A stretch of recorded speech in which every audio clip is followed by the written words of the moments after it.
Jumbo fellow adventurers, Mike Dooley here, ready for another spiritual tune-up with a rather esoteric question. Sometimes those are my absolute favorites.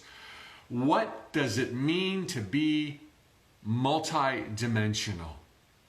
Specifically, can your higher self have more than one simultaneous body? Can multiple little slivers go out into bodies from the same higher self? And if they can, are they all you? All right, seatbelts, please. Every profound work I have read, typically they're channeled. And this resonates with my own intuition. I'm sure it does with yours as well. Speaks of us being multi-dimensional selves, yet from within the physical embodiment, at this stage in our early development consciously, we're completely oblivious to the fact that you and I are in other places simultaneously.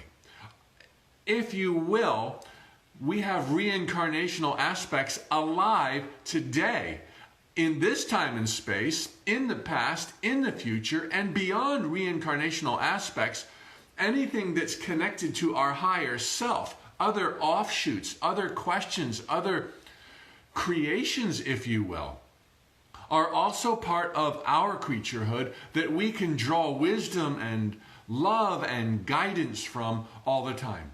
The simple answer is yes, we are in many places at the same time. To answer the question, is it the same you? Is there a Mike Dooley in multiple places at the same time? I wish it was really easy to say yes or no. For every fork in the road that I have met, should I go left or should I go right? According to Seth, dictated by the late Jane Roberts, this makes intuitive sense and is paralleled by other profound speakers and teachers. There is this splitting of realities where there's a Mike Dooley in California and there is a Mike Dooley in Florida, and both Mike Dooleys think they're the only Mike Dooley. And this boggles the mind when you realize that for each Mike Dooley, I've got my brother Andy. So Mike Dooley in California has an Andy, and Mike Dooley in Florida has an Andy, and each Andy is different than the original Andy before I made that decision. Not only is there a different brother, but everyone I know multiplies based on my forks in the road, and it goes on infinitely in a single lifetime. Every major fork in the road. These are parallel existences, parallel realities. So in this sense, there are other Mike Dooleys, and for every other Mike Dooley, there in some mind-boggling way or another, there's another planet Earth, and there's another 7 billion people, and there's another, it's like, okay, there's some tangents there I would love to go down to parse and simplify.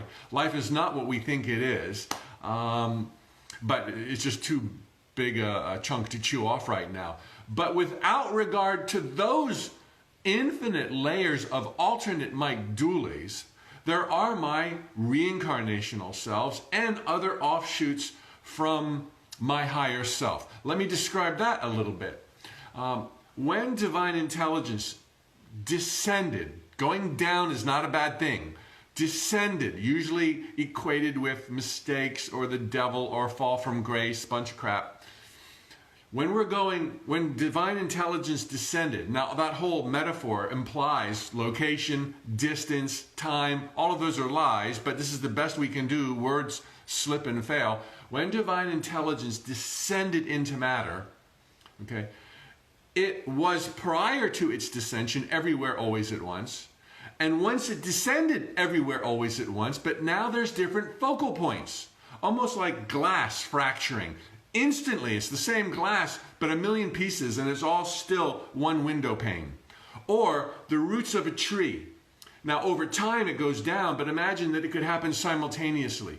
And one major root leads to other roots that lead to other roots that lead to other roots, and the same with the branches going into the sky. A major branch leads to 12 lesser branches. Each of those leads to 6 lesser branches, and then another offshoot from the trunk.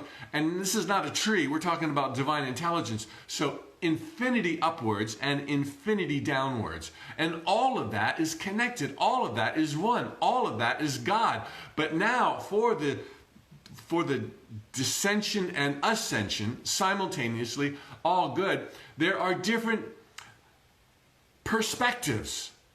And as I said earlier, it's like our incarnational selves are leaves on a tree. And we're all on the tree of God. And we can all see one another when we're not blinded by the illusions. And we all see that we're one and the same. There's no reason ever to compete. We're never in jeopardy unless we get in our own way through confusion. So we can call our higher self the branch we came off of. But that branch came from a bigger branch. And that's its higher self. And that's your higher self. All the way back to God. It gets completely unwieldy. But when we can peel away the illusions and the lies, we will come to realize through self-realization that we are truly everywhere, always at once. And that this ego isn't the end-all be-all. This ego is meant to help us navigate this one experience, Mike Dooley, in this one parallel offshoot, so to speak. The great news is you can draw from all of that wisdom all of the time. You needn't slip and fall if some other leaf slipped and fell, and you can learn their lessons. If you want to move towards love and fulfillment and expression, you can draw from the tree of life. You can draw from God Almighty. You can draw from others who have been where you want to go. In this sense, everyone watching this is a reincarnational offshoot of me, and I am of them. It's not like, just Abraham Lincoln or somebody else famous, Madame Curie, might be your reincarnational ancestors. It's like every human being is of you, by you, for you.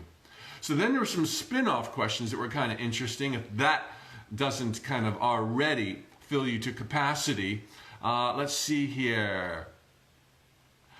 How and why do we all maintain our separateness when we pass back over into the world of God, the world of love?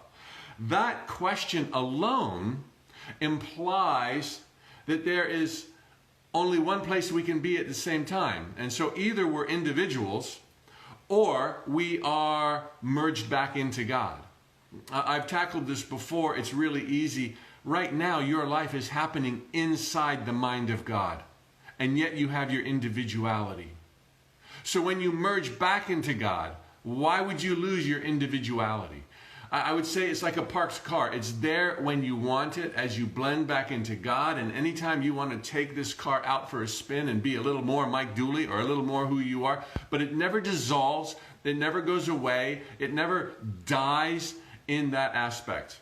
I do believe we're having trouble on Facebook. I'm going to keep on going and hope this works out. A few more offshoots. If everything is energy, can we also come back as non-human, like a bumblebee, a tree, or an animal? I would say theoretically yes, but do we? No. Why would we? There's different tracks. Okay, if you're on this tree of life and you're out there shining as an oak tree, that's the experience of the tree, the oak, and all the infinite varieties that could come to you. Other creatures, other splinters of God are experiencing the bumblebee, are experiencing the animal kingdom, are experiencing the mineral kingdom, and it would not behoove or suit any of us to come back as anything other than what we are now learning to master. The last esoteric question: when past lives are revealed, why are they always in the past if we are simultaneous beings? Why aren't they sometimes in the future? I think that's because of our primitive inclination to believing that the past is done and verifiable and provable, and the future is none of those things. So because we can't comprehend it and we therefore don't believe in it, we don't seek or avail ourselves of the wisdom of future selves. But they are equally real. They are equally rich with experience, equally able to help us. It's just that heretofore, we've been living our lives with such blinders, it's not been possible. Wow, that was pretty heavy stuff. So thanks for your questions. I've got more great ones coming up, questions you posed. I'm always looking for more great ones. Please post below on Facebook and Instagram. And I've got some big news for you. You maybe already heard. We're launching our 21-day writing journey, September 1. Hope Koppelman and I will take you through the magic and gifts that writing has given to each of us respectively, and how you can mine your own gifts from the art and creativity of writing. Check the link below or look in my bio on Instagram and you'll find out more details. There's variable pricing, as little as $29 for the 21-day adventure. Okay, I'll see you tomorrow. Post your questions below. Thanks for the thumbs up, the likes, the engagement. And if you've had trouble watching me on Facebook this morning, I'm sorry about that. We will upload a better copy of this video as soon as possible. Tally-ho, amigos, Susan, Sarah, Missy Marie, and on Instagram, Bart, K.A., Jennifer, and Lovely. All the best.